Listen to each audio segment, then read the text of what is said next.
Bhagavad Gita does not, the first chapter does not give any answers. A lot of people read Bhagavad Gita or resort to Bhagavad Gita only when they're lost in life or when they want answers, when they're feeling that अब कुछ नहीं बचा है, अब भगवान ही जवाब दे सकते हैं. That's when we pick up that book. But the first chapter does not start or even continue with giving any answers. In fact, Krishna does not speak at all in the first verse. It ends with a question. What do I do when my strength no longer makes sense? Why a lot of people skip the chapter 1 is because it's a setup chapter. It's not a wisdom. It's not something that's giving wisdom. And people who pick up the book want to read the wisdom part of it.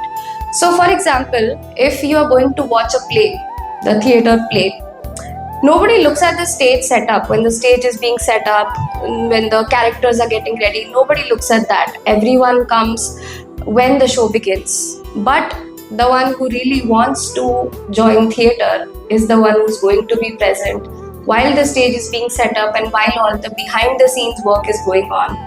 And that brings us to a very important question, that someone who really wants to be in theater or who wants to do theater of any kind, are you interested in watching the story of Bhagavad Gita, or do you want to become one with the wisdom of it? It basically talks about the fact that first chapter is just the setup. We think that इससे हमें कुछ ज्ञान नहीं मिलेगा. The first chapter feels pretty repetitive to people because again and again it's talking about Arjun's misery. What is he feeling? The physical symptoms, the mental miseries, all the different reasons he's giving for not fighting the battle, and so on. And so, but psychology can be decoded in every sentence. I have this Instagram page which is called Psychology of Bhagavad Gita, where I am decoding the psychology verse by verse, where even one small insignificant seeming verse does have some psychology behind it. And let's be real, maybe some people might be कि अरे नहीं mental health कुछ नहीं होता है, but at the end सब यहीं से चल रहा है. So Krishna can see that his cousin Arjun is having a breakdown, and he can see that he's going through immense amount of despair. In the first chapter there are 47 verses. None of them are spoken by Krishna. So why is that? It's because the wisdom that Krishna, only Krishna can give, comes only in chapter 2 onwards, and that's only after the ego collapses.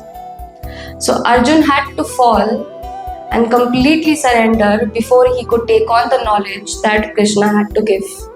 And as long as Arjun was in control, he was wearing his warrior attire on the outside. He was, he was of course carrying the whole legacy of, wanting to take over the kingdom, and he was walking with all of that. And until he was in control, he could not have been in a position to be the higher truth. And that's what happens, that till the time you're not ready to listen, there is no way you're going to take in anything at all. And the moment he breaks down is when he actually becomes teachable. The moment we surrender, मैं कौन हूँ, मैं कोई नहीं, मुझे क्या चाहिए, मुझे कुछ नहीं चाहिए, मुझे कुछ नहीं आता, मैं फिलहाल सिर्फ एक टूटा हुआ इंसान हूँ, ये टूटी हुई इंसान हूँ. जब आप इस पॉइंट पे इस चीज़ को एक्सेप्ट करोगे, that is when you will be more receptive to accepting help. तब तक जब तक आप अपना नाम, अपना स्टेटस, अपना प्रोफेशन, अपना एज पकड़ के रखोगे, you will not be able to get help.